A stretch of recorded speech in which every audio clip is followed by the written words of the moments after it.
After having a groovy, dancing, holy shark-repellent dynamic duo to a gothic, noir, caped crusader to bat nipples, Batman came back to reality.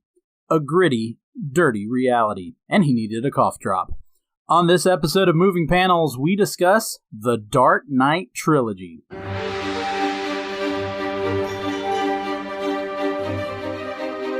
Welcome to Moving Panels, the podcast where we discuss movies and TV shows based on, inspired by, and adapted from the world of comic books. I'm your host, Laramy Wells, and joining me on what might be our longest episode yet, from the other side of the country, my good friend, Chad Smith. How you doing, Laramy? I do like to talk, so it could be a long episode. It very well could be, especially when you reached out to me and I asked you what you wanted to do. You immediately said you wanted to do the Dark Knight Trilogy. And I think originally I was like, oh, okay, so we'll do, you'll be my host for each of the three movies. And you were like, nope, I wanted to talk about the entire trilogy.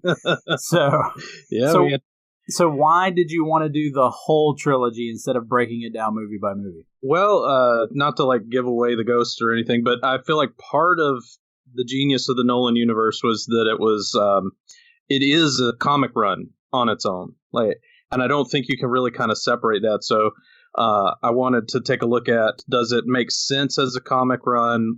How does it compare to other Batman comic runs? All that sort of stuff. So it was just a really interesting idea to me, kind of in the questions you were asking, and how does it line up movie wise to comic books and everything else. So I thought that was a good place to start. Yeah, and the thing is, David Goyer went deep into Batman lore for all three of these movies. So let's real quick just go over when each of these movies were released.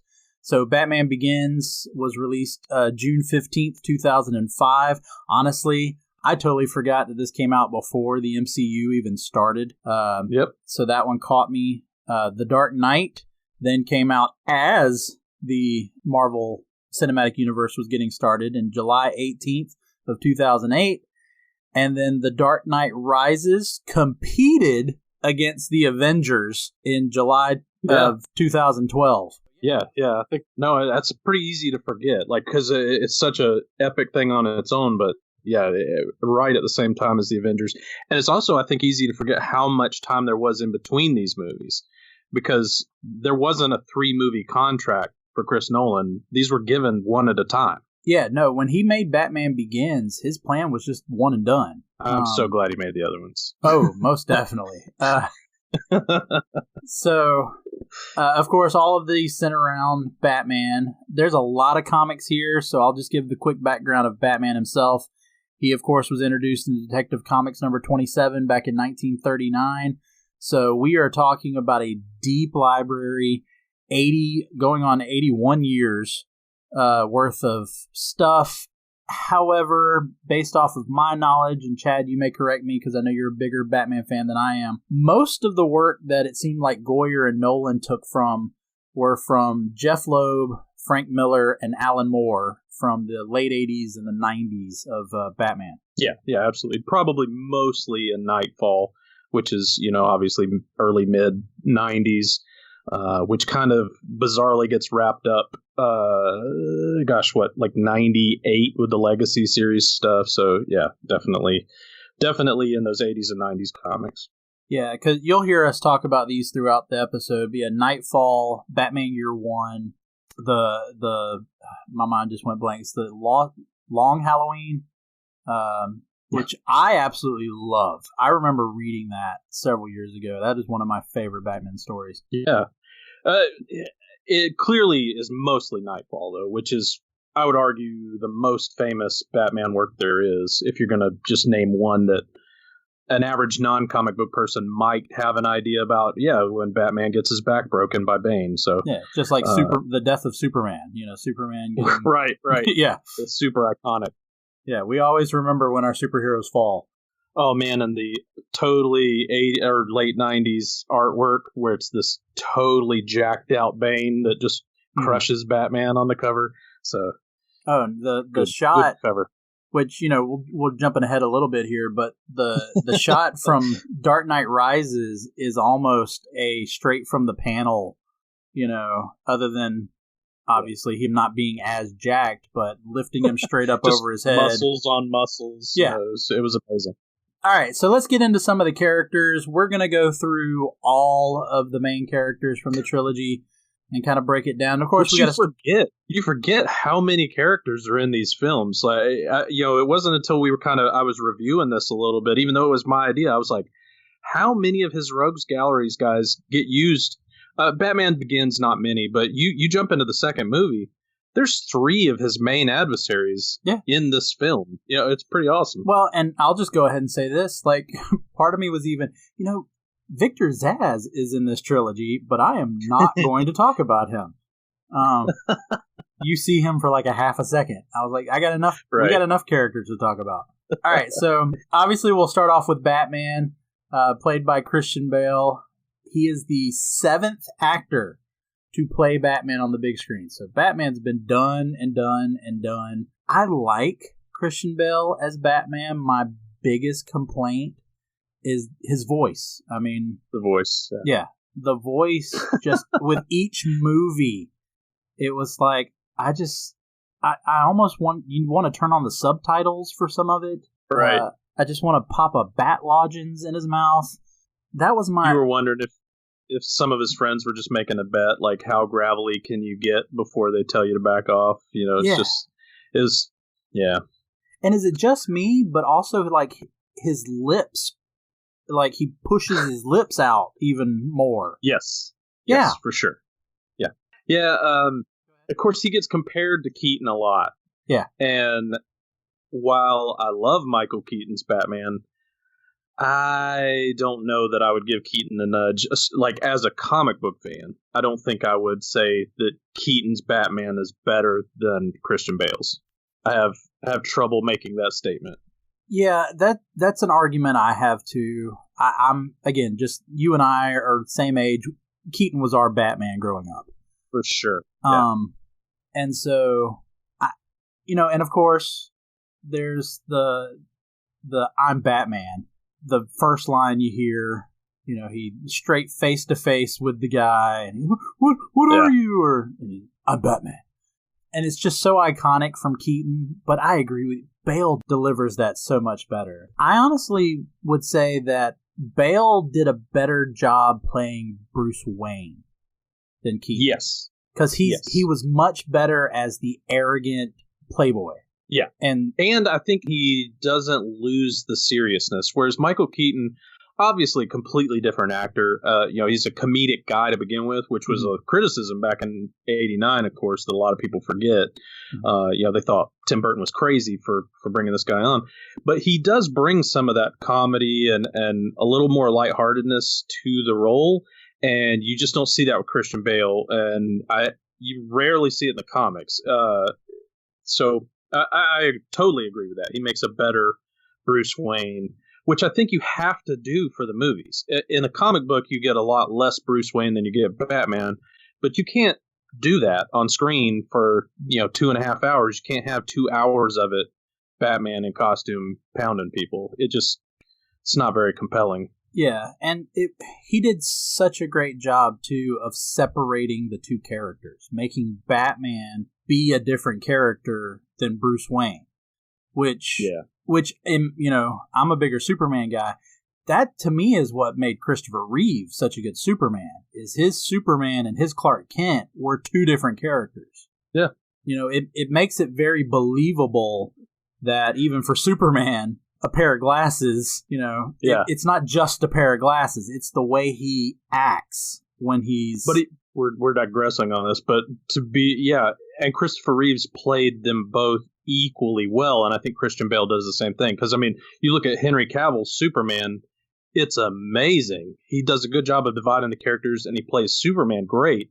It's just, he's not super believable as Clark Kent, so... Cavill wasn't a great Clark Kent. Val Kilmer wasn't a great Bruce Wayne.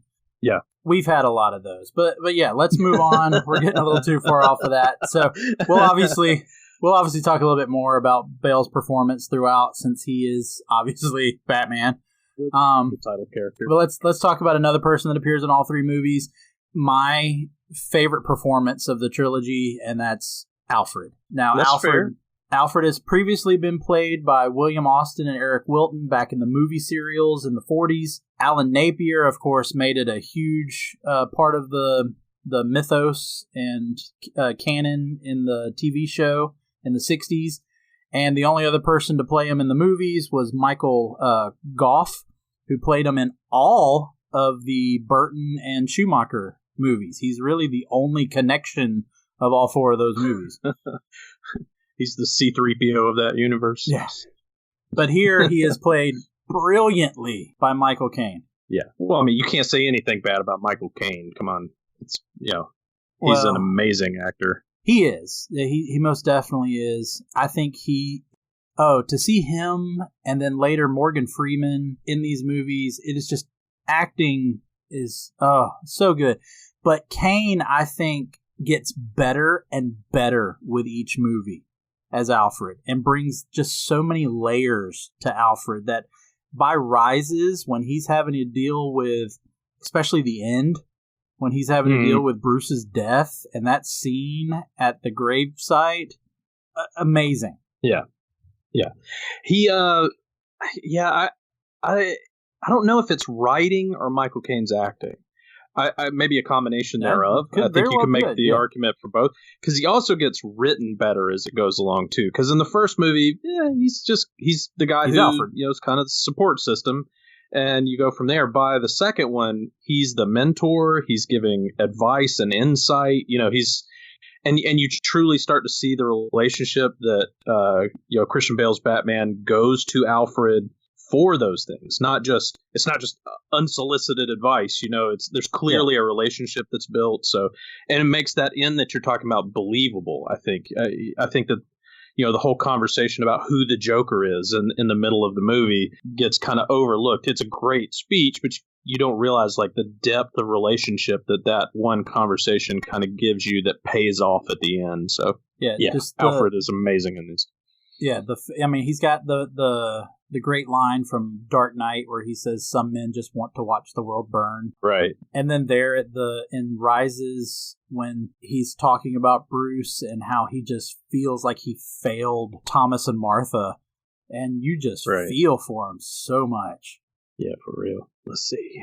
Who else? You mentioned Morgan Freeman a minute ago, Lucius Fox. I think that character doesn't get its due in Batman Begins. Yeah. That's actually a longer-term Batman character than a lot of people realize. He's been around since like the late 70s. Yeah, something like that. Lucius Fox first appeared in Batman 307 in 79. So he was around. And anytime you land, Morgan Freeman to play one of your roles, it's great.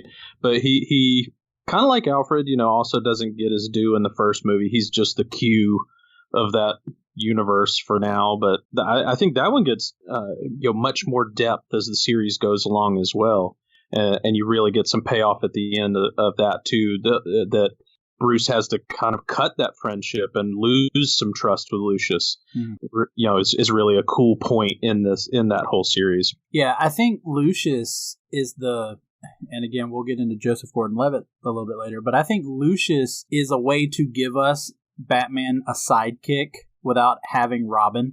Oh yeah, I've never thought about it that way, but that's a really good point. Yeah, someone who knows his identity, someone he can trust. I mean, he puts him in charge of Wayne Tech, someone who's going to be there to tell him what he needs and help him with whatever he needs. And I think it was the best way, because the thing about Batman, and you learn this from this, it's the whole reason why he has a Robin. Batman has to realize he cannot do it alone. And that's what I think a lot of this trilogy tells too. Right.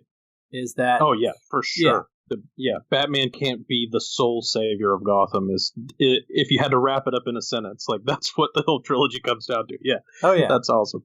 Which, of course, moving on with the characters, leads us also to his other right-hand guy, James Gordon. And in this movie, played by Gary Oldman, he'd been previously played by Lyle Talbot in the movie serial, Neil Hamilton in the TV show, and Pat Hingle in the, again, Burton and Schumacher movies, although I hated Pat Hingle in those movies.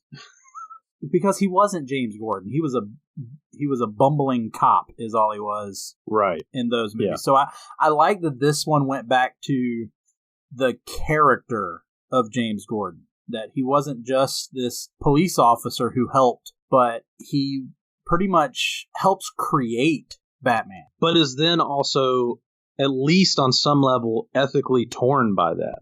Yes. Because he's beholden to the law, and he's breaking the law to uphold the law. So it's a bizarre combination. And I think that, of course, it's Gary Oldman, who also, I mean, if you could get three guys together to make a fantastically performed movie, I don't think you could do a lot better than the three that we've mentioned so far as kind of sidekicks to Batman here. So Gary Oldman is fantastic through all these movies. Unfortunately, I think they kind of wrote him into a bad situation toward the end, but I think he does as best as you could expect anybody to, and takes a role that I think you kind of were hitting a nail on the head though. But it's such a forgettable role in almost every previous incarnation. It's just the guy who calls Batman basically when he's needed. And this is a totally different thing. This is, like you were saying, the guy who helps create Batman, kind of mentors him a little bit, and also is partnering with him to save a city. So we want to get into villains from there. Sounds, so let's hop into covered villains. The supporting cast, yeah. So, of course, the first villain we have is Ra's al Ghul. He's been a Batman villain since Batman 232 in June of 1971. And I guess you could argue he's played by two actors in this movie. Because you originally are supposed to think that Ken Watanabe, and I mean, he's a big actor for just a throwaway little part here, but Ken Watanabe is presented to us as Ra's al Ghul, although we later find out. And again, if you're listening to this podcast, you realize it's spoilers everywhere. You then, of course, find out that it is Liam Neeson. I want to back up to your throwaway part thing for a second too. You got to remember this is coming right on the heels of The Last Samurai. Ken Watanabe is at the height of his fame, and he barely has that Christopher Nolan's got some power to get an actor at their height to do a little role that's just going to get bit part, almost forgotten. Barely no lines. I struggled with Liam Neeson playing the role. I don't know why, though. Something about it just didn't quite sit with me. It worked and it didn't work. No, I would agree with that statement. For one, they didn't give him virtually any background, which, they thought it was going to be a one-and-done movie. I get that. You can't spend a ton of time developing who this guy is and his eccentricities and all that sort of stuff and what his motivation is. So you get this kind of singular view of him, and that he's just this terrorist basically who thinks that he's making the world better through violence. So they skip over that he comes from the League of Assassins in the comics, and develops the League. Yeah, well, he developed in the comics. There's the League of Shadows too. It's an incredibly kind of small run, but it's actually Raz's downfall in the comics is the League then kind of crushes him as he creates his own splinter group. But that's of course a totally different nerdy podcast. But so you don't get any of this background. Isn't? It's a deep dive nerdy podcast. I don't know, but. Yeah, so you get Ra's al Ghul. An interesting side note in just kind of Hollywood lore, though, on this is that his alter ego, Henry Ducard, is actually created by this guy named Sam Hamm, who wrote the original screenplay for the 1989 Batman. And he uses Henry Ducard as a mentor for Batman, and that's one of the scenes kind of toward the beginning of 1989's Batman in the original screenplay, obviously. And it's cut, of course, by the time we get Tim Burton's final vision. I haven't seen anything that says this, but I can't believe that it's just coincidence that this is the alter ego of the bad guy who gets used by Nolan. And so I think it's a little bit of an homage to Sam Hamm and that original screenplay for 1989 that Nolan throws that in. Again, it's kind of a throwaway thing, but I think it's a cool little homage. But yeah, and it's actually in the comics. There was a storyline called The Man Who Falls. Mm-hmm. But again, in that comic, there's no connection to Roz. He is just a guy who mentors Bruce as he is training and developing into what he is doing. That was written by Sam Hamm. Yeah. Actually. So okay. he brought it into the books later. But kind of counterpoint to that, I think it's really cool that Nolan's vision here is well respected enough that it sort of gets retconned into comic canon. And it is kind of an indirect throwaway thing, but you do get a series in Superman during, what series was it? American Alien. Mm-hmm.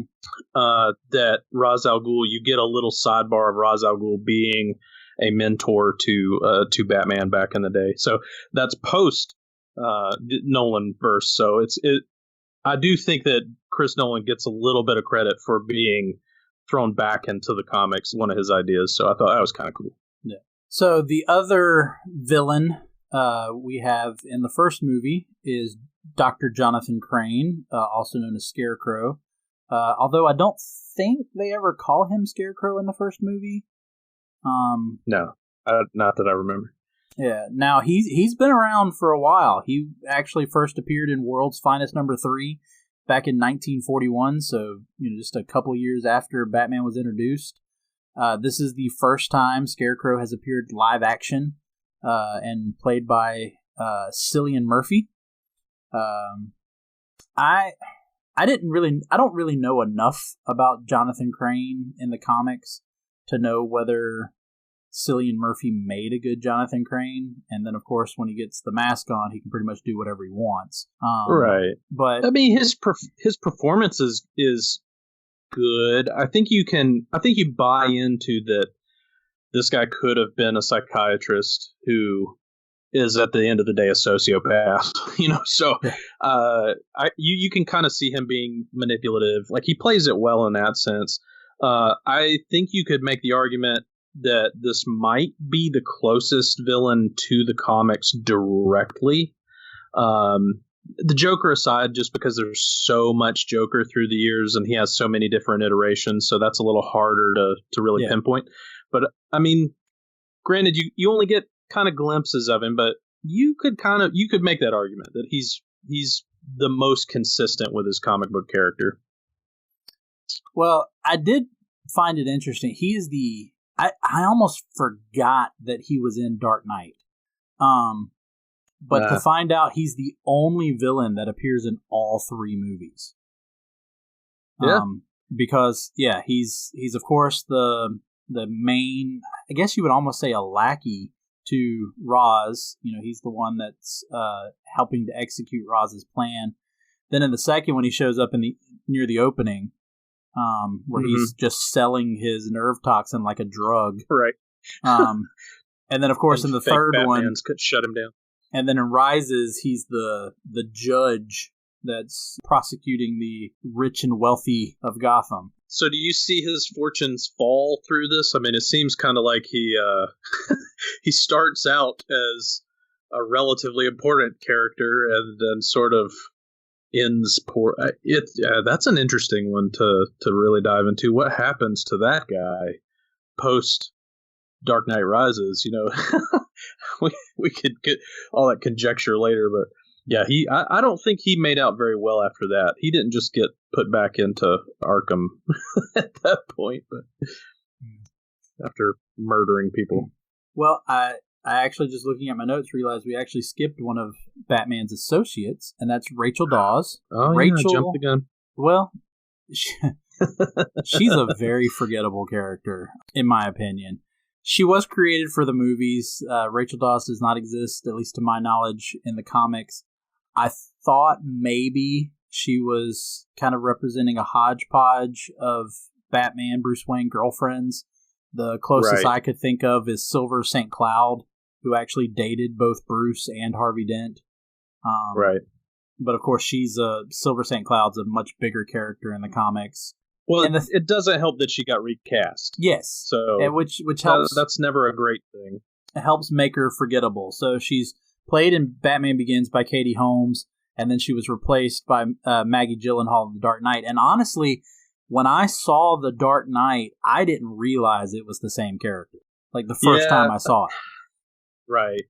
I don't remember not putting two and two together on that one, if that makes sense. But I do think that, no disrespect to Katie Holmes, her performance in the first movie just is probably the least believable of any of the major characters. I don't believe that she really has any affection for Bruce Wayne. It's just in forgettable either is a good word. Yeah, because in either performance, again, nothing against either actress, but in either performance, I don't know, again, we've said this, if it's the performance or if it was in the writing.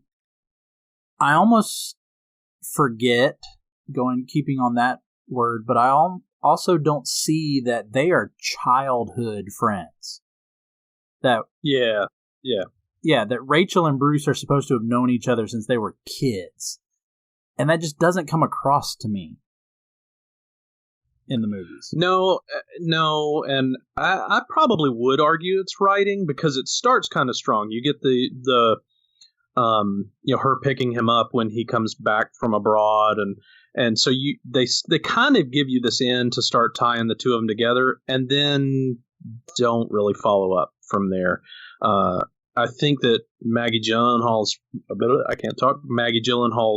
performance is better. I would argue that she's more believable, but I still think I would probably make the case that it was writing, not performance, at least in her case, that really just leaves you not connecting the two together very well. Mm-hmm. And she gets killed off, so she does. Yeah.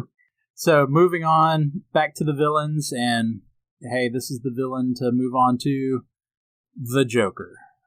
This is the late great Heath Ledger in his Oscar-winning performance. Now a lot of people, have their conspiracies about, did this performance have something to do with it? He did go method very much with this performance. I found out in some of my research that Ledger would lock himself away, isolate himself from everybody to prepare for the role. He didn't even use the Joker voice until the first day of shooting, because he wanted people's honest reaction to the way he sounded. That's pretty interesting. I had never seen that part. I had seen that he had locked himself away preparing, and that he wouldn't he wouldn't do things like let the makeup people take all of his makeup off at the end of the day, like he would, stuff like that. But I did not know the voice part. Yeah, he even became a part of putting the makeup on, because he wanted the makeup to look like a crazy person had put it on himself. So right. He would put part of it on, and then, of course, he would still let the makeup people do what they needed so it looked right, cinematically. And, of course, as we alluded to earlier, Joker's played so differently every time. So back in the 60s, we had Cesar Romero, iconic Joker, even with his hidden mustache underneath the paint. And then, of course, Jack Nicholson played him in the Tim Burton movie. Now, I did find this interesting. The clown mask that the Joker's wearing in the bank robbery is identical. I don't mean, is made to resemble. Like, it is identical to the same one that Romero wore when he is first introduced as the Joker in the TV show. Right. And I was amazed by that. How great is that sequence? Oh, yeah. The Joker's reveal? Holy cow. I remember watching that in the theater, and you just, in hindsight, it's Chris Nolan, and you go, yes, the dude who made Inception, of course it's going to be layered and pretty awesome. But that blew me away. It was one of those moments where you go, how can this movie get better? Yeah. Have you wasted all your creative energy? Heath also introduces the Joker as almost like a horror movie villain in that scene. Yeah. The way that he tilts his head and just stares. Yeah. I mean, already you're just creeped out by it. So it was just great. And then, I tried to see, did he have a connection to Nicholson? And the closest thing I could find was when he faces down the bite sack. Now I can't talk. The motorcycle that Batman drives. When he faces him down in the middle of the empty street. Yeah. That reminded me of the scene in the Burton movie where Nicholson's looking straight at the Batwing coming right at him and doesn't budge. Yeah. And so, again, is it performance? Did Heath watch Romero and Nicholson and decide to pay homage to them? Or is it in the writing from Goyer, who, as I alluded to earlier, went through pretty much the entire Batman lore, trying to put it all together in this trilogy? This is... in a more esoteric way, this is also my favorite Joker in the sense that I think that one of the most compelling things about the Joker is when he isn't given an origin story. Yes. I love that this Heath Ledger Joker is he's pure chaos. He's just anarchy in a body. And he's never given a real... I mean, he even gives several backstories conflicting one another, throughout the movies, and I think that's so much more terrifying than, no disrespect, but the Jack Nicholson, whole story. So well, that's my least favorite part of the Nicholson Joker is the origin. Yeah. It was too campy. It was too. I didn't like that they went and replaced Joe Chill with Napier and making it the Joker who killed Batman's parents. I didn't like that. So, but if you go back, Joker first appeared in Batman #1 in 1940 when Batman got his own comic.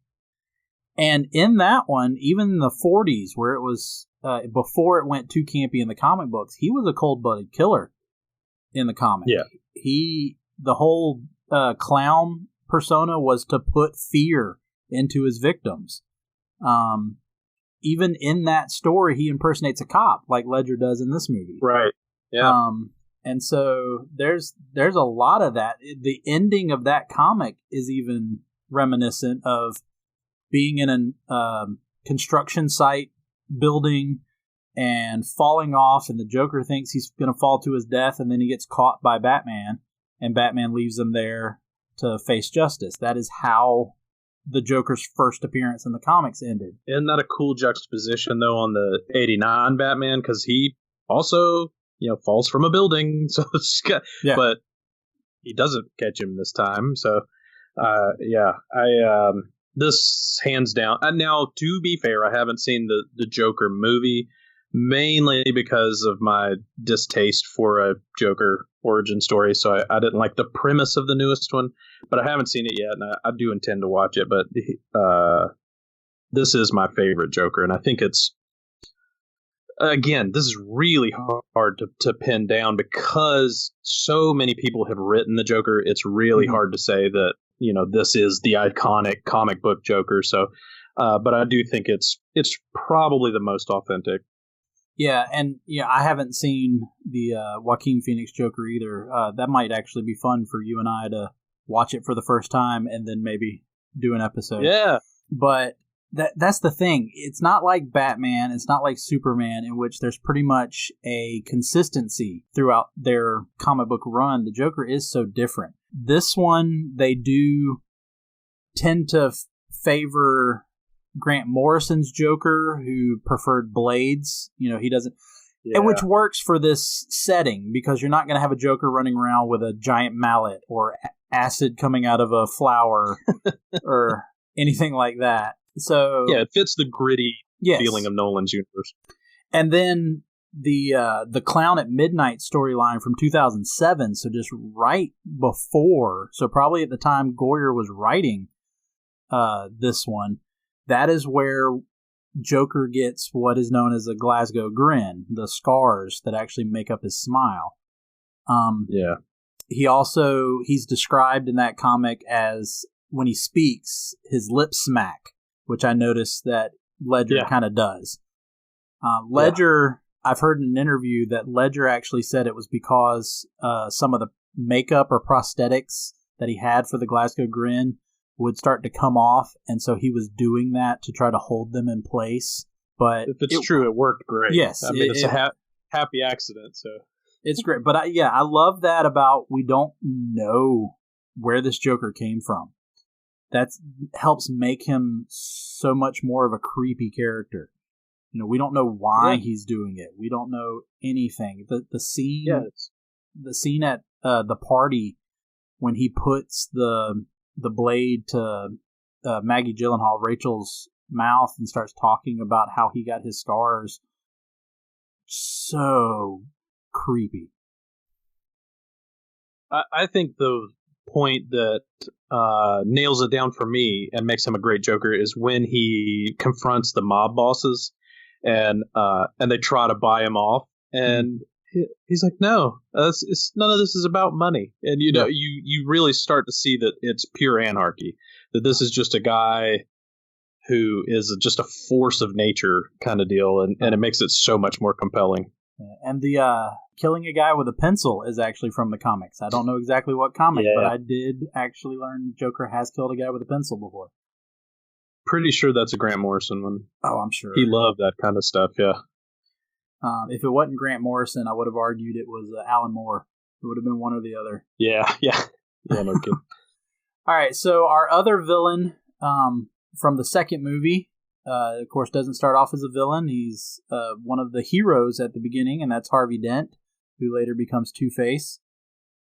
Now, there's a line in Batman Begins where Bruce is having the party at the manor, and then he's got to get everybody out, and he yells at all of them, and he calls them two-faced friends. And I'm like, that couldn't have been coincidence that they threw that line in there. No. So here, Harvey Dent, Two-Face, is played by Aaron Eckhart. Now, Harvey Dent has previously been played by Billy D. Williams, and then Tommy Lee Jones played Harvey Dent, who then became Two-Face, although we never really see Tommy Lee Jones as Harvey Dent, other than quick news footage. So, apparently that acid also made him white, coming from that series. So. That's always been my thing, is when you get to Batman Forever, I always question, is this supposed to be a sequel? Because or a reboot, yeah. Yes, because you've got the same actor playing Alfred, you got the same actor playing Gordon, but everybody else is different. And then, Harvey Dent changes ethnicities. And clearly, Schumacher takes over, and it's a very different vision altogether. The artwork is different, the everything. And so, is it surprising that they kind of went different direction? No, but I'm not a super big fan of the Schumacher Batman movies. No. I don't care for Tommy Lee Jones. Clearly a fantastic actor and has done some amazing work. But that I wouldn't put this in his best work at all. So so Aaron Eckhart, I liked. At least as Harvey Dent. It was the first time we've really gotten to see Harvey Dent in a movie being Harvey Dent. Because Billy D. Williams, no offense to him, I love him as Lando Calrissian, but Billy D. Williams is Billy D. Williams. Yeah, he made a couple speeches. Yeah. I like that you see him be a character of action as Harvey Dent. The whole... You get to see him, burst into action to save the day in that early courtroom scene and all that stuff. That to me kind of lends some believability that Two-Face can be a man of violence, sort of thing. Like that, it's not just he became crazy and now he somehow magically knows how to fight. It's kind of deal. So there was already some anger inside of him. Yeah, I thought that was a cool, like, gritty, real world kind of deal. And I love that, whether Goyer wrote it, Nolan directing it, but I love that they teased everybody with that courtroom scene of having the mobster pull the gun out and put it right in his face, and you're going, oh, wait, but it's acid in the comic. Oh, he's going to shoot him? And then, of course, it doesn't happen at all, and just that tease was like, oh, but wait, so how is he going to become Two-Face? I kind of like that little twist. Yeah. That you're getting a new version. And I don't mean this in a disrespectful to Goyer or Chris Nolan way, but this is probably the least like the comics to me of any of the villains. And again, like, it's a guy who's been written over and over and over again. So I'm sure if you've wanted to find one iteration that this is close to, you probably can. But in the comics, you have a dude who is insane because of a chemical. Mm-hmm. And here they give him a different twist. He's insane because of just crushing loss and heartbreak. And you could argue that that's a little more real world. I mean, it kind of makes sense. But for me personally, that mechanism falls a little bit short because just like we were talking about with Bruce Wayne, you don't get this connection between the two characters. I didn't see that sort of depth of love between Dent and Rachel Dawes for him to be utterly crushed and basically lose the core of himself. You have a guy who is in love with justice, and he just tosses that right out the window. Yeah, that's the thing about this Two-Face. So Eckerd's Two-Face, or the Dark Knight Trilogy's Two-Face, it's one or the other. He's Harvey Dent, and then he's evil Two-Face. He doesn't have the duality that the Two-Face from the comics has, where he's literally Two-Face. There's a good side to him. There's no inner fight. Yeah, there's a bad side to him, which is the whole reason he flips the coin. It's which one of those personalities is going to control this scenario. That doesn't happen with this Two-Face. He is just flat out evil, and the coin just chooses what he decides to do. Right. Not so much, which one of his, like, it's not a good and a bad. It's just like, okay, I'm going to let this decide. And if it comes out in your favor, it just means, I'll flip it some other time when I want to kill you. That's almost what it comes across as. Yeah. No, again, like, to me, it's just the least compelling villain of the series. Now, I do like how he's used in the sense of he is the exclamation point at the end of The Dark Knight.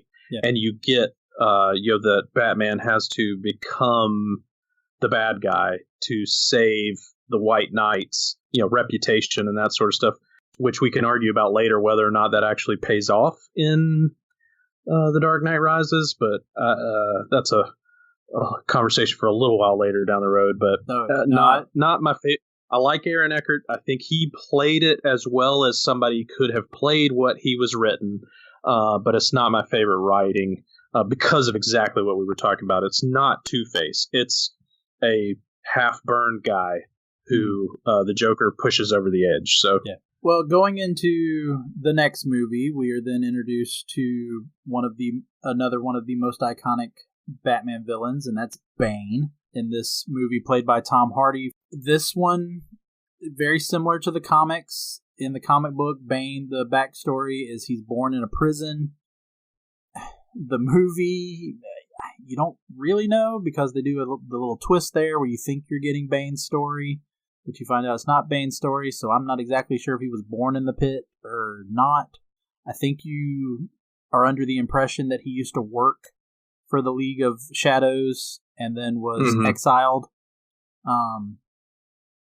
I was also very confused in Tom Hardy, and Tom Hardy's a great actor.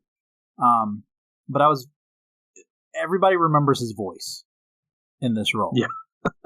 And that it really made me question, like, where is he supposed to be from? Because in the comic books, Bane is Caribbean Latino, Right. The mask is supposed to be a luchador mask. In this one, the mask is just to help him breathe. But you hear the voice, and I get that it was muffled from the mask, but you can tell he's putting on an accent.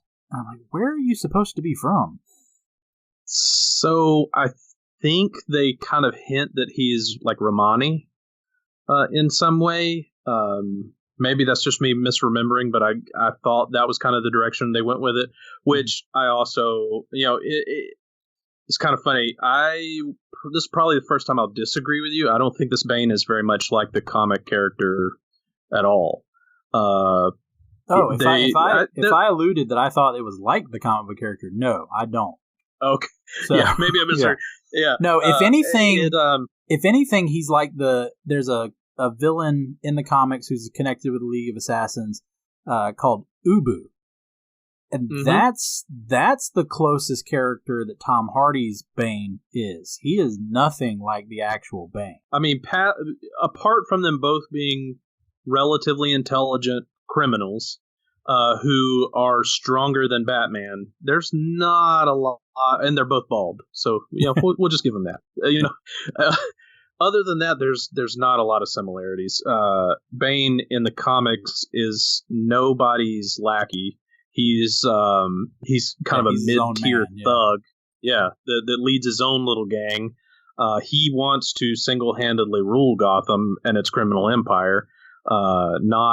He in no way has any loyalties to Talia al Ghul, or anybody else for that matter. So it was a little bit of a stretch. Whereas I didn't like Harvey Dent / Two-Face. I think this one works a little better. I don't see how you could bring Bane in as the lone wolf thug that he is in the comics. It doesn't make a lot of sense. So keeping it in reality, you can't do the whole Venom aspect. Power drug. Yeah, where it's what makes him strong and all that. But you do need this would be, especially in this trilogy, it's the first time they give a villain who can actually go toe-to-toe with Batman. Yeah. Now, we can argue that their final battle is a little lackluster at the end of the movie, but the first one in the sewers where Bane, of course, wins, that really shows that. My opinion on that, though, is Hardy, I mean, you can argue this as much as you want, but Hardy wasn't built enough for me to accept when he just picks Batman up over his head and presses him. I'm just going, okay, you're big, but I don't get the impression you're that strong. So I think they weirdly tried to explain a little bit of his ability to do that by Batman going to the lighter armor and all that stuff with Lucius earlier. So you kind of get this idea that maybe he's not wearing 100 pounds of stuff on top of being a grown man, But I don't know. I'm of two minds on how big Bane is, because he is an impressive, large figure for this role. But I'm glad they didn't go comic book freakishly large either. Yeah, no, because I think if you'd have hired name bodybuilder, insert name at this point, you would have a hard time selling that. I think you got a so much better performance out of Tom Hardy than you could have bringing in again, name a wrestler that you think could have played it, kind of thing. And I think it would have taken away from it if he was just this jacked muscle guy. I did think it was a strange choice how they kept him in a sweater virtually the entire time. Coat. Like it's a little on the bizarre. Well, even when he sheds the coat, like he's wearing long sleeves, and it's just a little strange. But there was a more of the origin of Bane. There was something in the script that was supposed to show that he's still got scars on his spine from the surgeries and all that he's had to have because of the beatings that he took in the pit. And so I don't know if it's supposed to be that he because apparently the back brace type thing that he wears, like he actually needs, and that was something that kind of got thrown out because they already have this really long movie, and you of course have to keep that mystery all the way to the end. about Bane versus Talia. Let's talk about Talia real quick, because I didn't really prepare much for her, because in my personal opinion, she's kind of like Rachel. She's forgettable. Other than the little twist at the end, I really didn't care for her as a character in this last movie. You know, she's obviously seeking the revenge for her father, Ra's al Ghul, but I just didn't care when it's revealed at the end there. I didn't care. No, and it's... I mean, we'll get into the end of The Dark Knight Rises a little while later, but it's too convoluted. Like, you get the whole, revenge being a dish best served cold and all that sort of stuff, but does she need to hook up with him and, drive this relationship deep, which you don't believe any more than you did Rachel Dawes? So it is a little, I don't know. The comic book version of her is infinitely more compelling. Yeah. So that one, I'm 100% with you. I didn't really buy her. I don't even really see her being needed in the movie, with the exception of the twist at the end. Yeah. So it's the one thing that makes Bruce Wayne pause for a minute. So I get the device there. It's just I don't really buy it. So yeah, she's a MacGuffin. She's there to allow the plot to reach its conclusion. But yeah, but we do have another, I guess you could say, love interest that is introduced in the last movie, and that is Selina Kyle, Catwoman, who also betrays Bruce Wayne. So yes, which we'll get into that a little bit later too. But just like with Harvey Dent, there's a reference to her in the previous movie. So in The Dark Knight, when Lucius is giving Bruce his new suit, Bruce is talking about, he actually talks about, will it stand up to, I think, some dogs, because I think he had gotten attacked by some guard dogs. And Lucius said, well, it should be fine against cats. And I'm like, okay, that has to be a nod, just like earlier to Two-Face. That had to be a nod to Catwoman. So we're introduced to Selina Kyle as she is stealing a necklace. She does the same thing when she's introduced in the comic books. But in the comic books, it was just a random necklace. This one, they, of course, do the tie-in with Martha's pearl necklace, which, real quick, Martha's pearl necklace, it famously, as we know, broke. Who went back and recovered and put it together? Yeah. Yes. I don't know. But it's a good device, though. It's a good device to drive the reasoning, because I think that's way more believable than she stole a necklace that Bruce Wayne probably wouldn't have even noticed was gone. Yeah, so it's definitely it gives you a little bit of tie-in. Yeah, because in this movie, it's kind of part of the catalyst of Bruce having that desire to be Batman again, because he is. At that point in the movie, he's kind of retired to being Batman. It's just living as a recluse. But just like with Scarecrow, Selina Kyle is never referred to as Catwoman in the movie. Right. There is a newspaper article that refers to her as the Cat, and I guess she would just say they decided to name her that because of her goggles that looked like ears. Why else would you call her the Cat? Because she does have the costume, which paid homage to a lot of the different iterations. The bodysuit, the bodysuit, just like we saw Newmar and Eartha Kitt wear in the '60s Batman, and even the character in the comics. And then the goggles were even from the comics. They showed up in 2002, but in the comics, she has ears, but wears goggles. This movie decided to merge them together so that when her goggles go up, they look like ears. Right. So, I like this Catwoman, though. I think she's well written, and on this one, I would say better played than even and of course, the writing. We haven't mentioned she's played by Anne Hathaway in this movie. Right. I think Anne Hathaway's great in this.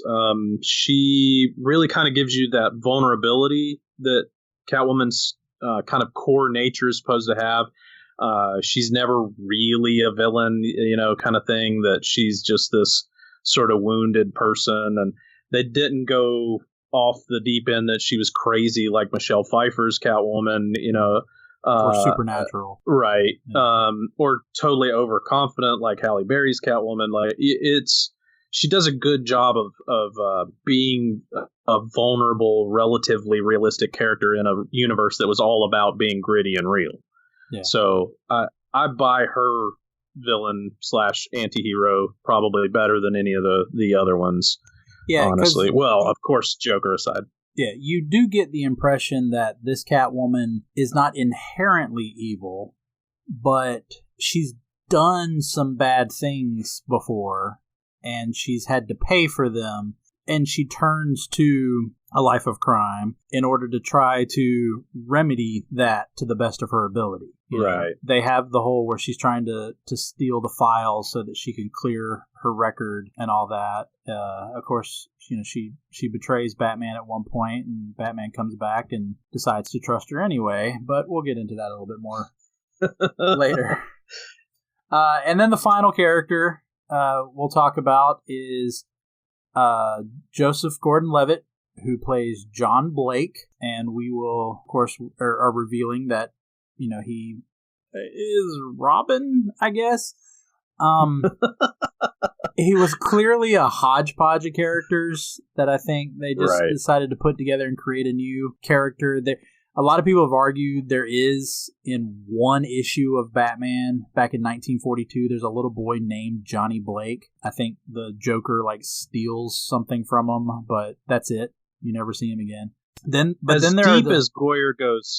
As deep as Goyer goes into the mythology, I could believe that's where he derived the character's name. I mean, I'm not saying it is, but yeah, because there are other arguments.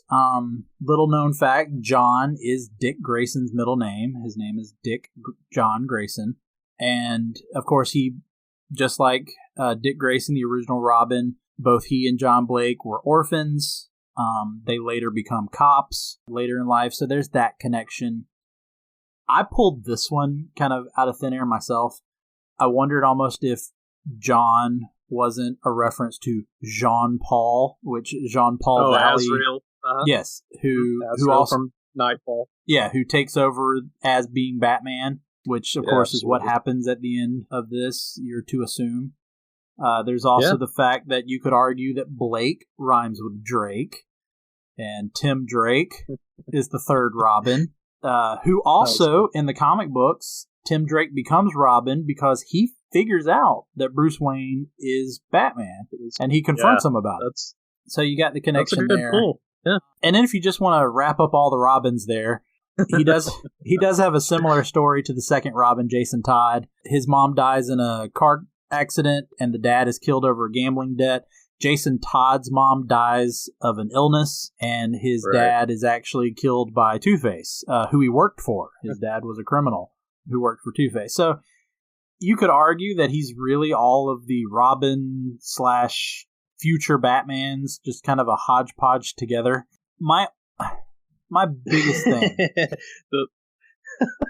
The elephant in the room. Yeah. You know where I'm going. Yeah. My biggest thing is at the end when you find out that his name is Robin. That his name is Robin John Blake. And I just felt like it was like the end of the night they had been writing for a week solid, and they needed to wrap this up. That's what it felt like. It's like a Monty Python sketch. They didn't know how to end it. And so like, oh yeah, hey, you know that cop that's been helping him? Make him Robin. Well, how are we going to reveal that he's Robin? Just make his name Robin. The worst secret identity of all time. Because you now go, okay, but now he can't be Robin. Because he would just be going around as his superhero name being his name. So, but other than that, what'd you think of Joseph Gordon-Levitt as kind of being Batman's sidekick for this last movie? So, he's an incredible actor. You buy into that this is a young guy trying to do a lot of the similar things that Bruce Wayne is doing, very similar motivations, kind of believes in Bruce Wayne in a understudy to Gordon kind of way. he does a great job selling it. I believe his motivation's a lot more than I do a lot of other characters. I think he did a fantastic job. I think, like you mentioned, the connection with Gordon. I really think that through John Blake, Gordon, especially in this movie, because Gordon is fighting with, whether or not what he has done is the right thing. You introduce John Blake, who I think helps Gordon remember, like, this is who I was. Right. Yeah, it gives him a touchstone, kind of pulls, which you've seen a couple times through the series. I mean, we just talked about Selina Kyle being part of what brings Bruce Wayne kind of back into it. So you have a very realistic, I feel like, ebb and flow of somebody's passion for what they're doing in this, and kind of losing a little bit of faith, and it takes somebody to draw them back. And I think Joseph Gordon-Levitt's character is fantastically played in that particular role of being that touchstone for him. So it was a good character. So with that said, just moving on directly into the movies, Batman Begins. I thought it was really, I think it mainly takes from Batman Year One, and I think you agree with that in your notes. So you see Carmen Falcone. Gordon's partner is corrupt and part of Falcone's organization, and he gets traumatized by Batman when Batman catches him doing something. Yeah, which is a great scene in the movie. Well, that's the Batman scene. Yeah, I wouldn't say that this was a straight from the comics movie at all, though. As we've already kind of touched on, you don't really have the Ra's al Ghul connection that they make a cornerstone of this one. Ra's al Ghul is departs from his role in the League of Assassins in the comics to do his own thing as this global terrorist. And I think that's more a product of the time. You got to remember, this is being written circa probably 2003-ish, I would take a guess, 2002, 2003. So, I mean, you're not that far removed from 9/11 at all. So I think I think it's heavily influenced by current events, which is fine. I mean, a lot of comic books are as well.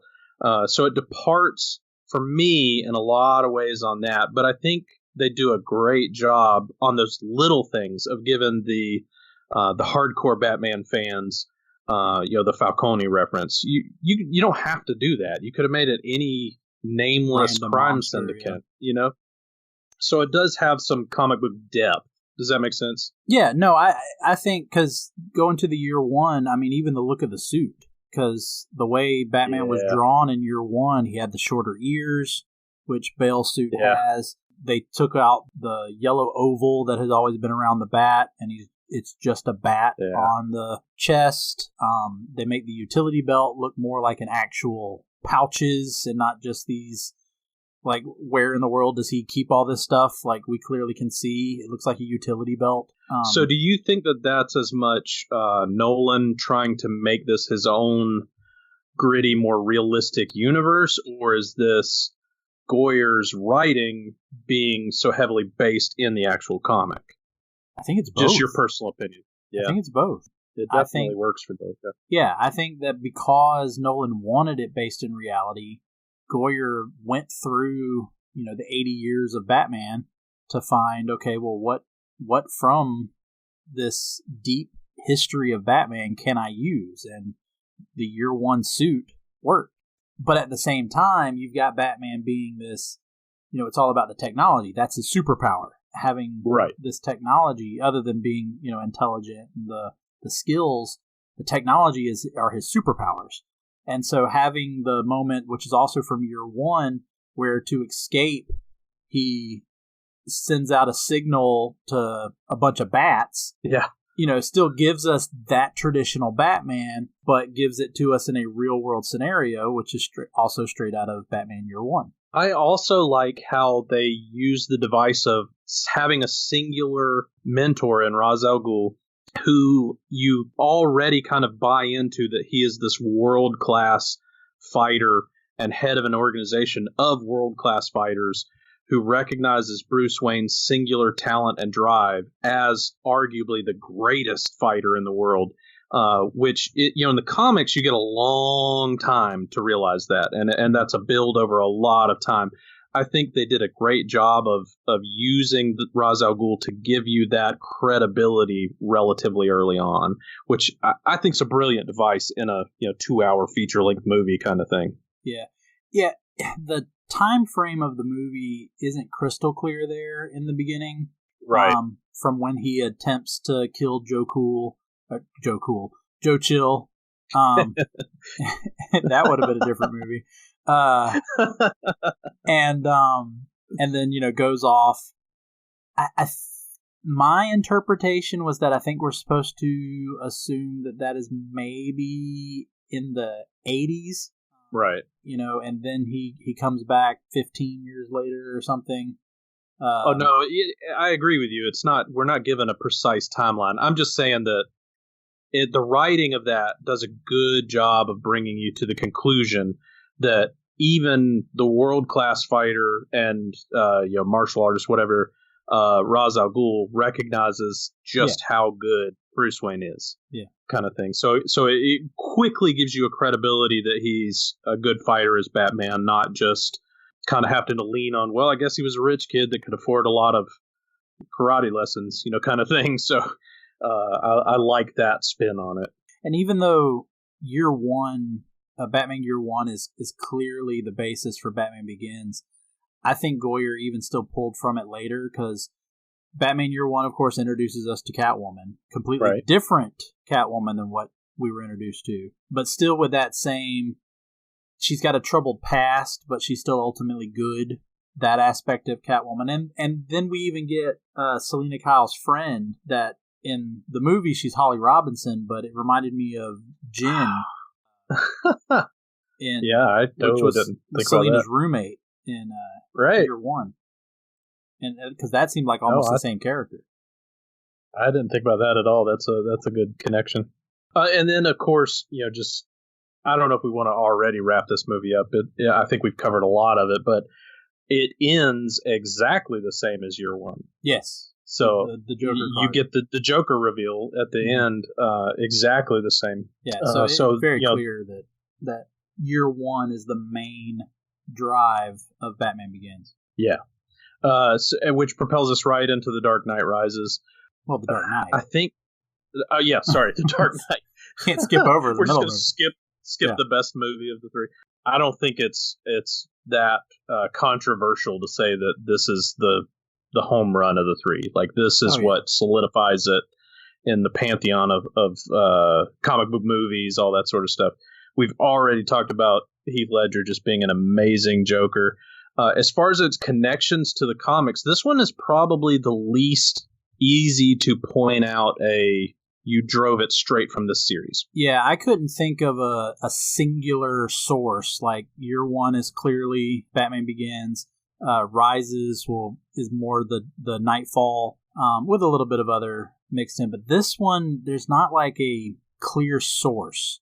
The best I could think of is that they took from The Long Halloween and maybe The Killing Joke. Mm-hmm. Those were probably the ones that are at least the more dominant, because The Long Halloween, which I alluded to earlier, love that story. That is one of those comics I would read again, because that one deals really with the Harvey Dent aspect. Right. And of them fighting the corruption. The I believe in Harvey Dent slogan actually comes from that comic. Yeah. The connection to Harvey's coin being his father's, that was out of there. The faking Gordon's death. Now, in the comic, it's Harvey that fakes his death, but it's for the same reason. It's the same purpose. It's faking the death so that they can trick the villain. And so, very similar aspects to The Long Halloween. That would be in terms of the biggest You're really source. selling me. Yeah, you're really selling me on Long Halloween. I haven't read that one in a long time. I got to review that. Well, again, that's probably my favorite Batman storyline. Not saying I've read them all, but I love that one. And I even remember when, going ahead and jumping forward to Rises a little bit, I remember when Rises came out, there was so little that was released about that plot. And so people were speculating. And I remember one of the theories being that Joseph Gordon-Levitt's character was supposed to be the calendar killer from Long Halloween. Yeah.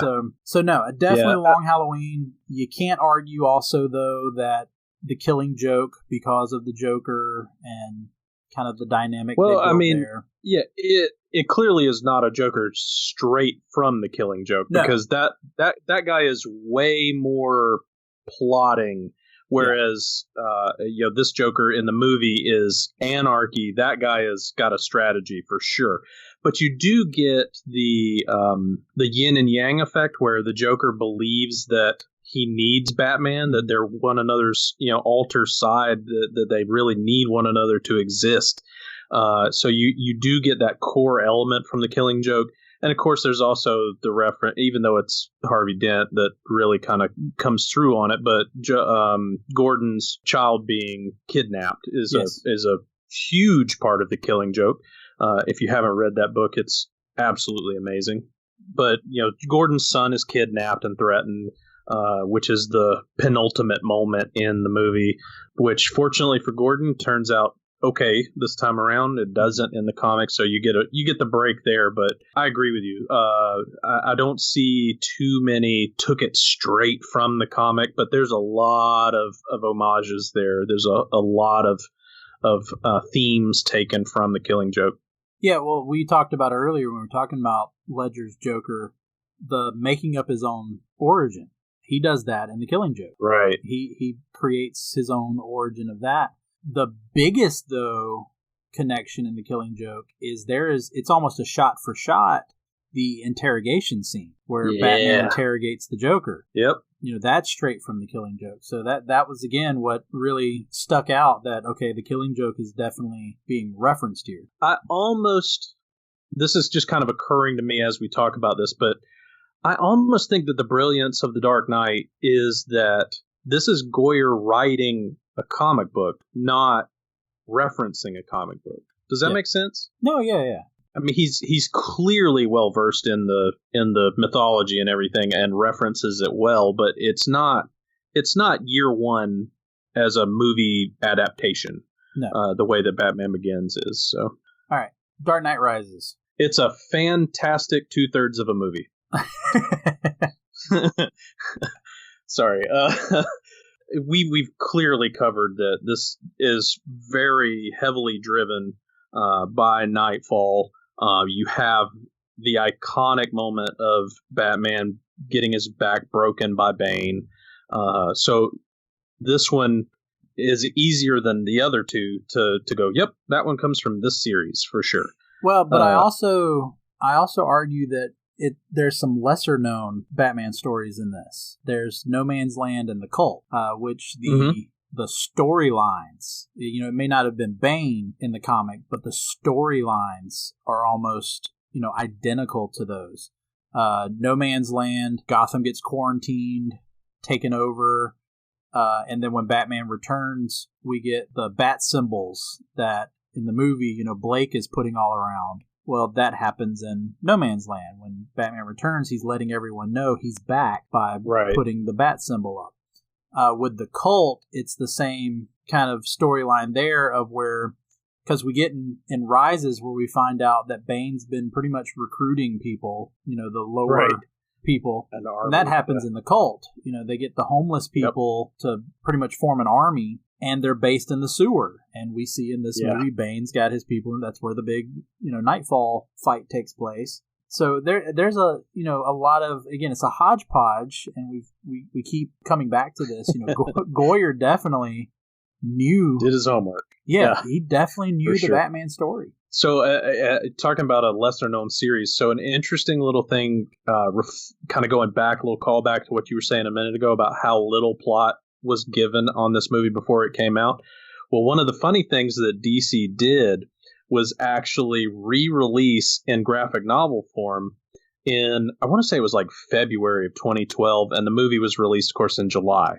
So they re-release a mini-series called Bane of the Demon from 1998, which has a lot of the same plot points in the sense that Bane, he uses nukes to hold Gotham hostage. Like, I'm dead serious. Like, there's a lot of things where you go, oh, okay, well, DC kind of punked us all a little bit going into that, but so there is some, like you were saying, there are a lot of lesser stories that get thrown into that, and that comic really, for me, kind of goes off the rails. That one's a weird one. You go into that's the series in which Bane thinks that Thomas Wayne is his father, and so you have this whole weird him chasing down his lineage, and thinks that he is Bruce Wayne's brother for a little while. Wow. And yeah, it's a bizarre series. It's also gives another key plot point, though. It's the only time that you see Ra's al Ghul and Bane kind of in cahoots. And yes, I just used the word cahoots. So it's really the only time in the comics that you see the two of them work together. And so it seems like there were a lot of plot points that were taken out of a very small follow-up to Nightfall that was not widely known by any means, but throw that one out there. So know about that one. Going into the problems with the movie, though. So like I said, I think this is a awesome 2/3 of a movie. The setup is great. I don't know if it's Nolan's best payoff by a long shot. So, like, what were your initial just problems? We've already pointed to a couple of them. So, why does Bruce trust Selena Kyle at all at this point? Let me ask you, do you just want to focus on Rises and talk about the ending to that movie, or do you want to just go ahead and move into how the story for the entire trilogy is wrapped up? I don't have a whole lot more to say about Rises alone. I guess so. And I guess I would argue the second. Yeah, because I don't think you can really talk about the ending of Rises without talking about this was the end to a trilogy, to a right. complete story, because it really comes down to that League of Assassins, League of Shadows, that act as the bookends. It's how the story starts in Batman Begins. Mm-hmm. It's how the story ends with Rises. And with the second movie kind of being, okay, we got to get through this just to build our story. My thing about it is I almost wondered, is this too reminiscent? I'm a huge Die Hard fan. Is this reminiscent of the way they did with Die Hard? Because you've got your first movie where you set up, this iconic villain in Hans Gruber. John McClane then incidentally, again, doesn't purposefully, but incidentally causes the demise of Hans Gruber. You then get a second movie in which our hero, John McClane, has another incident he has to deal with. And then you come to Die Hard with a Vengeance, in which the villain is seeking revenge for what happened in the first movie, which is ultimately what The Dark Knight. Now, I'm not comparing that the Dark Knight trilogy is as good or as bad or whatnot as the Die Hard trilogy.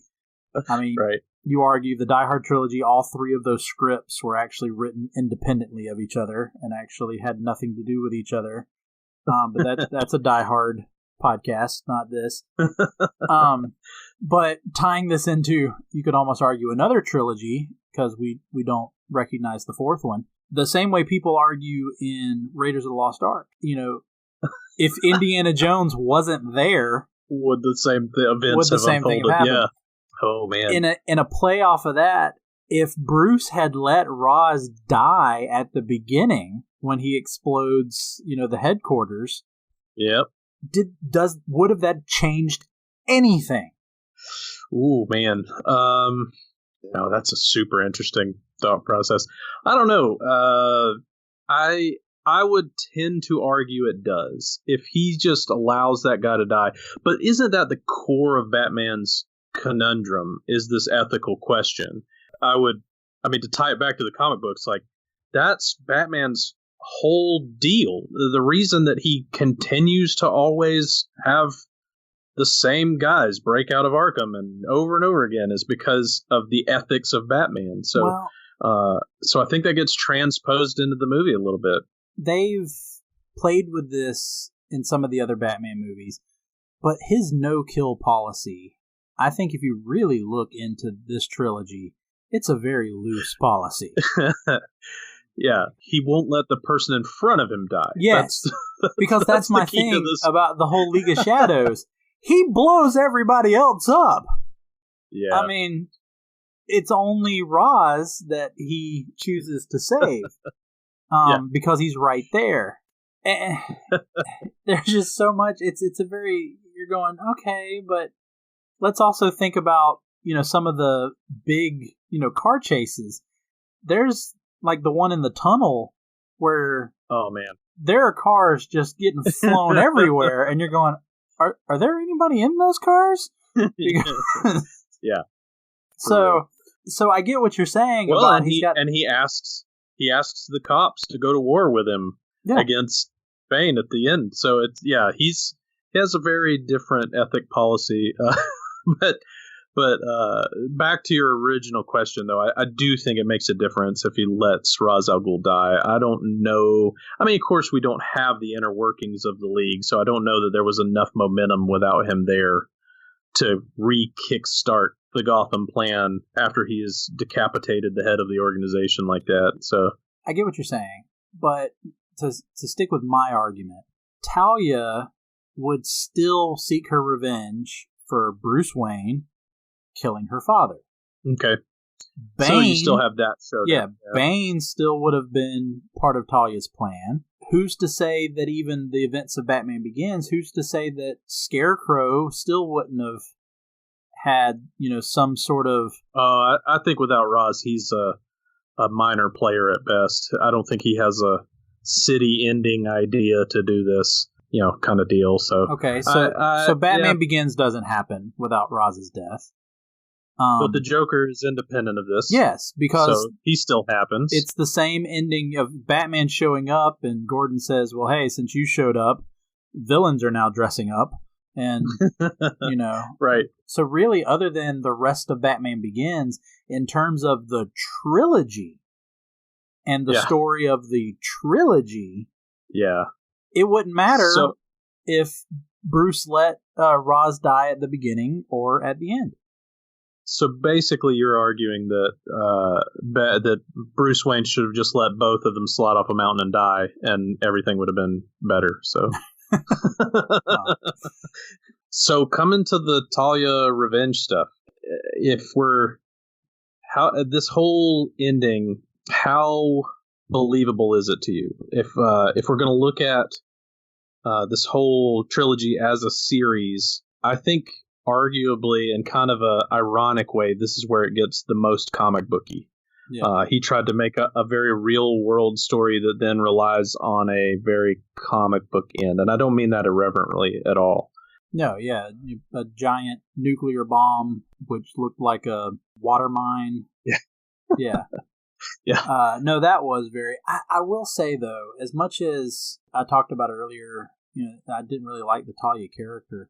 I did like kind of the parallel that this trilogy had with Talia and her ultimate end and Batman's, or Bruce's. The fact that both of them went from being down into the dark abyss, and it was how they came out of it. Both of them experienced trauma at a young age. We get the story of Talia in Rises. We get Bruce falling into the cave as a child. We get, obviously, the death of his parents. They both experienced the trauma. But the difference is that Bruce is rescued at that young age when he falls into the cave by his father. And he's got that higher father figure, whereas Talia doesn't. Ra's, as far as we know, Ra's just leaves them there in the pit. And she is, quote unquote, rescued from someone down there, which is criminal. Ultimately Bane. And then to reinforce that, they do it again in Rises by having Bruce go into the pit, and then he gets out of the pit. And I'm going to take a pause there because this is where plot holes of Rises come. When he got out of the pit, how does he get back to Gotham? Correct. The timeline, how does he get back that fast? Yeah. Did he have his Bruce Wayne wallet with him the entire time so he could $1 million this bad boy? You remember George Clooney carries around the Bat American Express card. Oh, man. That's a terrible callback, but no, I 100% agree with you. How does he get there that quickly? A, and B, how does he get into a city that basically no one has gotten in or out of? I guess you just have to suspend disbelief and just go, well, he is Batman. He can do anything he wants to do. Yeah, I guess we're assuming, whatever city exists on the other side of the bridges, if you were to go by the more recent It's Metropolis, yeah, that he swims Gotham Bay and then yeah, I don't know. Also, the part that doesn't work for me along the same lines is just, what nation is this that they have just let Gotham be taken captive like this and done virtually nothing about it for months at this point? Like it seems to have been quite a timeline, and they're not, trying to foster and help a resistance. They're not, there's no surgical strikes trying to take out, the terrorists. There's nothing. They have done nothing here. So it almost makes you wonder if the rest of this fictional country doesn't believe the same thing Ra's al Ghul did, that it should just be a cancer wiped away. But yeah, that one is a little bit bizarre to me, and still kind of mine in the same vein. If the ultimate goal is still to destroy Gotham, why take this long to do it? Like, I don't understand what's gained for the League in prolonging the suffering and death of a city that they argue just needs to be destroyed. So the Talia reason for that is not compelling enough to me. I don't really buy that wrapping up of the idea there. Yeah, if you ask me, and this kind of goes into what I was talking about earlier, if you almost can, other than Batman's origin needing to be there, you can almost take Ra's out of Batman Begins and put him into Rises. Yeah. And the story almost works better because Ra's, Liam Neeson does play him as more of almost like a businessman. He's very intelligent and proper and whatnot. So having him be the one that's leading towards a stock market crash, leading the businesses to rally, pretty much the most violent end to the Occupy Wall Street movement that you could have. He just was a big fan of Fight Club. Yeah. Well, because my thing is how believable is it, the fact that it's supposed to be this almost, business takeover, corporation takeover, for someone like Daggett from Rises to look at a guy like Bane and go, yep, he can help me ruin the stock market. Right. I just had a hard time with that aspect of the story, because with Talia not being the actual, villain, and Daggett not working with Talia, part of me is like, you have a thug. Yeah. Yes. I agree with you. So it's kind of it's a hard sell on a lot of levels. Just Bruce getting back into Gotham. How did they this successfully just completely hijack a city for quite a while? What's the end goal? Because another thing that I don't really understand, Talia says that she and Bane went back to the League, and kind of implies, or I can't remember the exact wording, but apparently they were too violent or something for the League. And I'm like, for a group of assassins that want to kill an entire city, they're too violent for them. I was like, I don't really resonate with this that much. So I guess you can kind of infer into it some reasoning there that Ra's al Ghul is somehow shamed that he threw away his daughter like he did, and but you kind of have to do some backward reasoning to get there. Is I guess my what I'm trying to say with that. It's not the strongest storyline in this series, which is unfortunate. Is that just because it is that difficult to follow the Dark Knight? See, that's the thing about Rises never had a chance of competing with the Dark Knight. There was, I think that following the Dark Knight, the bar was just set too high. Yeah. And no matter how good Rises might be as a movie existing without the Dark Knight. I think because the Dark Knight exists, you can't. And, you almost want to argue, too, the same way that Crane shows back up, that the Joker was written into the original story. And so, because of Heath's passing, we didn't get to have that. So you almost wonder, did the Joker play a part in the story and how it was supposed to develop? No, I agree with you totally. I think the third act is unfortunately hobbled by that. They now have to kind of put in a convincing end to this that just doesn't involve arguably the most riveting character in the series. So, and which is unfortunate. It is weird to me that they really don't address the Joker just being gone. Yeah, I wouldn't go so far as to call it a plot hole. It's a strange inconsistency, which I guess we all just. It's easy for us as humans to just write that off because we know Heath Ledger's gone. So you just go, well, yeah, that's why he's not in the movie. But they don't even. There's a lot of other people to get broken out of Arkham Asylum. Yeah, and the Joker ain't one of them. So yeah, you almost.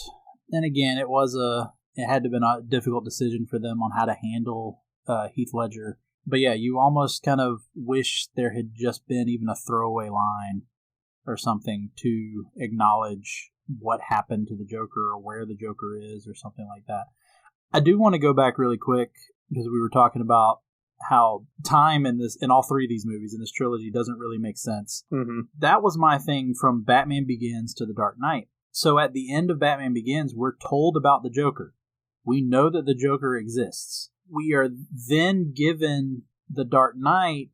Batman has been Batman now for 9 months, according to the storyline of the movies. Right. So why has he not already confronted the Joker? If he finds out about the Joker, unless we're supposed to believe that the ending of Batman Begins, some of that time has already passed, and it's not immediately occurring after Batman Begins, maybe. Right. And then he's been tracking the Joker for maybe 3 or 4 months, and now he's finally found him. Right. That was something that when I went back, I kind of went, okay, that doesn't work for consistency in the story. Joker's just chilling on his couch for 6 months. Yeah, because clearly he's gotten the attention of Gordon. He's doing something that he's leaving this card. But I kind of had a problem with that. But going back to the trilogy as a whole and the storyline that comes, so clearly the movie is about Gotham City, or the trilogy, I should say, is about Gotham City. It's about the Gotham that Thomas and Martha Wayne wanted to help create, bringing people together and all that. We then get to see Gotham go down into chaos and whatnot. We then get to see it get built back up. But then by the time we hit Rises, you've got the Dent Act, which has cleaned up a lot of the streets and whatnot. Mm-hmm. And but then, of course, Bane and Talia's plan kind of tries to destroy that, and Batman ultimately has to do the sacrifice at the end to kind of bring all that back and bring the Gotham Knights together to stand that. But my question is, does Gotham really improve at all in this trilogy? No. I mean, ultimately, is it better for? I mean, at the end of the trilogy, there is no way its in or out. Infrastructure is destroyed. There's no way in or out of Gotham other than the one bridge. Yep. I mean, the bridges have literally been destroyed. So it's going to take months, if not years, to rebuild all of that. So the commute, the police department, the police department has been destroyed. You have tons of citizens that have murdered one another and taken sides. I agree with you. And I would take it a step further. And honestly, I think it's kind of brilliant. But is Bruce Wayne really a hero to then leave Gotham the way he does? Yeah, because there are hundreds of criminals now on the streets. So I'm also going to go ahead and say that I believe that the end sequence with Alfred is not a dream. I know people put weird stuff out there, but I'm going to take it at face value. Bruce Wayne is with Selena Kyle somewhere in Italy. He's alive. He has done what Alfred always wanted him to do, and he's left Batman behind and left Gotham to its own devices. Is he a hero for doing that, though? So, I mean, he obviously saves Gotham from a worse destruction, fate. Yeah. But then to leave, does that kind of negate some of his being a hero? Well, and that's the thing. Obviously, this movie also goes to what the first movie, what Batman Begins, was that Batman is a symbol. Right. And they really play that off in Rises, again, with Blake going around drawing the bat symbol everywhere.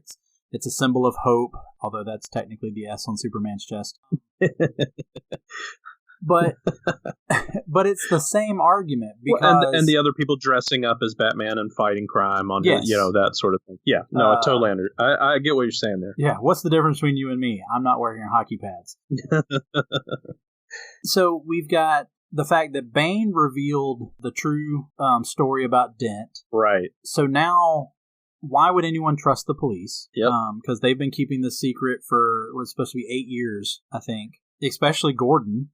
Who's supposed to be the leader of all that. And, of course, he dealt with that throughout the entire movie. Yeah. You've got all the criminals from Arkham now running loose, which you assume had all been put there by Batman. Yeah. So now who's going to put them back? And are we just supposed to assume that Blake, Robin, whatever you want to call him, that he's just going to take care of everything? Yeah, it's a super tricky end of the movie. So, still minding that same thought, though, to tie it back into the comics, I do think, and I really, in my heart of hearts, really hope that this is what Nolan and Goyer wanted you to ask with that question of, like, is Batman a hero? That is a key portion of the Batman mythology, especially when you go into the Justice League stories and stuff like that. Is Batman a hero? Yeah. Is he a hero at all? Or, is he a crazy person who is fighting other crazy people, or that sort of thing? So, well, and there's always been that argument, and I know they've played with it in the comics and some of the animated series too. Of would a lot of these villains even exist without Batman? Without Batman, yeah. Even though these movies kind of play differently, Batman pretty much creates the Joker in a lot of the storylines. When they gave the Joker the especially the Red Hood storyline, when they went back and gave Joker that origin, there's a lot of the villains that were created by Batman being Batman. Right. And so you do have that argument. Yeah. It is something to argue, is if Batman left everything, he really abandons it. And even if you were to argue, even if you argue what I said earlier, that Robin, Blake is supposed to take over and he'll just continue, I'm just going, yeah, but you literally just met this guy. Like, well, he has no training, he's a cop, yeah, but he's not Batman. He doesn't have the training that, as you talked about earlier, Ross seeing that ability in Bruce. We don't get any of that from Blake. We don't know that Blake can handle himself to that level. Which you do have in the comics. So, if you kind of transpose that, like, part of the story is that Batman can just drop being Batman because he's got, Azrael to take up the cowl and to run with it. Or even Dick Grayson, because he's been training with Batman for years. Right. So for Dick Grayson to later decide to be Nightwing or even take the mantle of Batman in Bruce's absence. But we don't get that from Blake. So again, you do argue. Now, going back to that ending, it's a very Nolan ending with Michael Caine, and does he actually, or Alfred, and does he actually see it? I can't help but make the reference that I need to see a top spinning. The most Nolan thing of all time. Yeah. No, I do think that's real. I'm trying to remember, but I think somebody actually asked Christian Bale about that. I'm trying to remember when or where it was, but Christian Bale went on record. So Chris Nolan aside, the next best thing, the guy who played Batman, he said that he believes that was real, that was actually Bruce Wayne survived and faked his own death in essence to then leave the city and leave Batman behind. So I kind of think that the ending gets wrapped up with Alfred in kind of in a way of what Alfred has been trying to tell Bruce all along, that you need to let somebody else deal with the problem at a certain point, that there really is no end to evil, and that you can't single-handedly to go back all the way to your initial point. Yeah, that's what I was going to say. This is all about needing other people. And so I think if you want to look through that lens, I think it's a brilliant ending.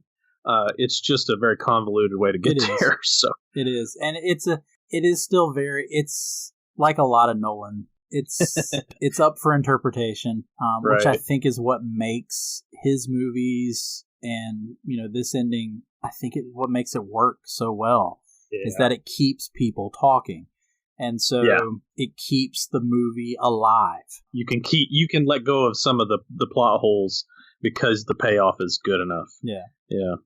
So let's talk about beyond the trilogy. So is this a complete story? Or, because of some of the arguments we just made, do we need to know more? Should there be a fourth movie? Well, so we've seen Batman come in and out of retirement a few times in the comics, so I don't think it would be uncomic book-like at all to have Christian Bale come back and play Batman, but I don't know. I think this was a standalone series. If you had to put it into a comic book frame, I think this is a one-run graphic novel isn't necessarily tied to Batman's overall story. Would I selfishly like to see the fourth movie? Yeah, absolutely. Oh, yeah. Of course. But because everybody wants to know, what did Blake, do once he enters the Batcave. And of course, the argument also was right after this trilogy that DC decided to create their own cinematic universe. And, of course, the debate was off the get-go, does Bale return as Batman? Does Joseph Gordon-Levitt become Batman? Right. Oh, man. Yeah, I totally forgot having those arguments with you, circa 8 years ago or whatever it was. I remember we those definitely too. had those. Yeah. I remember, awesome. And I'll throw this out to everybody because it definitely came back when I was planning for this show.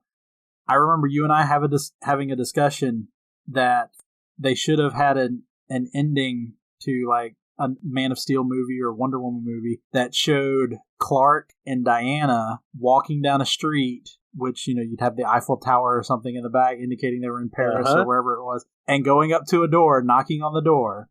Then the shot would be from inside. You see the door open. You can tell it's a woman. And the two of them are just standing there. They don't say anything. Yep, and the woman turns around. You realize it's Anne Hathaway. And she says, Bruce. And then you just cut. Yeah, I remember that. Yeah. We should write movies. I don't know what to tell you. But no. So this is, another just kind of industry aside. I actually respect Christian Bale's decision. He was offered a fourth movie. Warner Brothers did offer the opportunity to retain being Batman, and he turned it down. And his reasoning was, sometimes you just have to know when to leave and not be greedy. And I was like, that's a great way to do it. And if only Harrison Ford had listened to that advice for Indiana Jones. Oh man, woo, yeah, buddy. And I do think it is concluded. The Nolanverse is that's the best way I know how to put it. It's a graphic novel. It is a one run. It stands alone. You don't need it to fit into any other ones. So I think we're already getting into our final decision here. Again, a longer episode than previous episodes of this podcast. But ultimately, we're down to our final decision, which on this show we call Bag It, Stack It, or Trade It. So just like a comic book, bag it means that you're going to keep it, you're going to put it into the bag with the board, you're going to seal it up, you're going to add it to your collection, you're going to cherish the fact that you have it. Stack it means you liked it, but you're just going to toss it into a pile of comics that you look at from time to time, you let guests read. And then, of course, trade it means you'd rather have something else. Let's get rid of that, trade it for something else. So I think based off of this really long conversation, we'll probably figure out where we're both at. Which, by the way, is like a normal phone call with me and Laramy. So yes. Yes. So go ahead, Chad. Bag it, stack it, or trade it. I'm going to go up front with kind of a quick synopsis of my reasons. Nolan clearly took some liberties with the characters, but I would argue, like, what comic book writer doesn't? When you inherit a new character, that's the job of a comic book writer, is to take a character you know really well and keep the core of his being, but tell you a new and different story and make it your own a little bit. So I think you could easily say that Nolan is a great comic book writer in that sense, and Goyer, of course. I think that it's a testament to the series that elements of it were then canonized in the comic book world. So I would kind of reference that. And at the end of the day, I mean, we read comic books because they're visually beautiful as well. It's we read them for the art. That's a big part of it. And I think it's undeniable that Nolan is a fantastic visual storyteller. And all of those just kind of wrap it up to make it a bag it for me, for sure.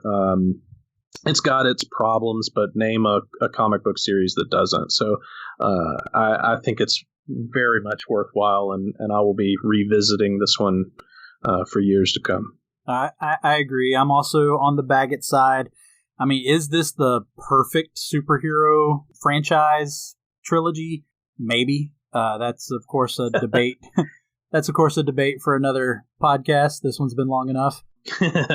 But if we're talking about the trilogy, not each individual movie, I mean, I might side on maybe a stack it for one of the three. I won't reveal which one. But as a trilogy, it's amazing. Yeah. As we've talked about in this episode, it's so multi-layered.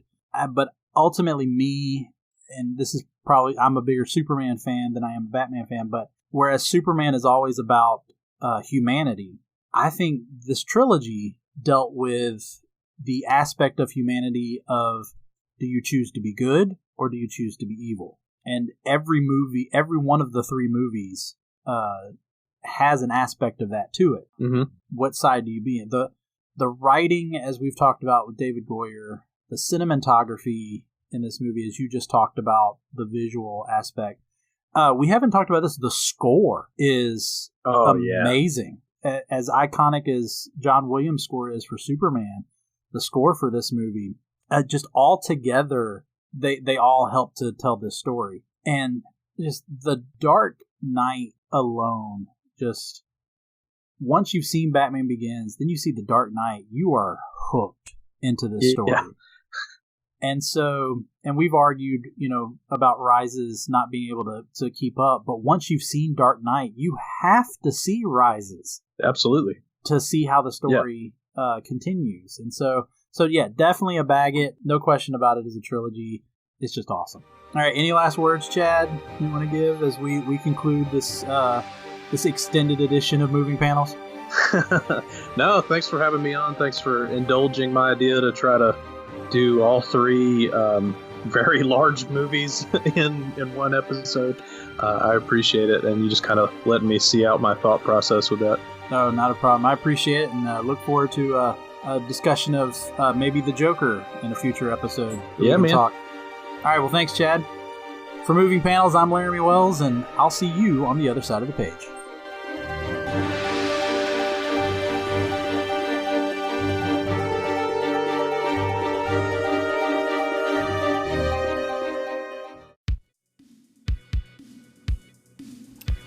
Hello, movie viewers and fellow movie lovers.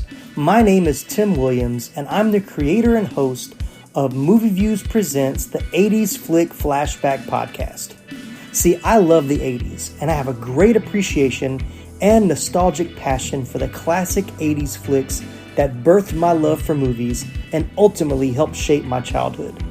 On each episode, I'll discuss, with a special guest co-host of course, a different film from the 1980s.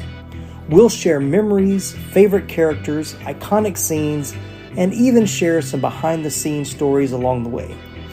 We'll discuss famous blockbusters like Raiders of the Lost Ark, Coming to America, Ghostbusters, Dirty Dancing, Top Gun, Die Hard, and many, many more. As well as some other cult classics and even lesser known flicks we discovered on cable TV or the now defunct video rental stores. Remember those? No matter what 80s flick we choose to talk about, we'll always have a good time, so come and check us out. You can find the 80s Flick Flashback podcast on major podcasting platforms like Apple Podcast, Spotify, Google Podcasts, Anchor, and more. Be sure to subscribe or follow so you don't miss a single episode. Once again, I'm Tim Williams, and I hope you'll join me for the next 80s Flick Flashback.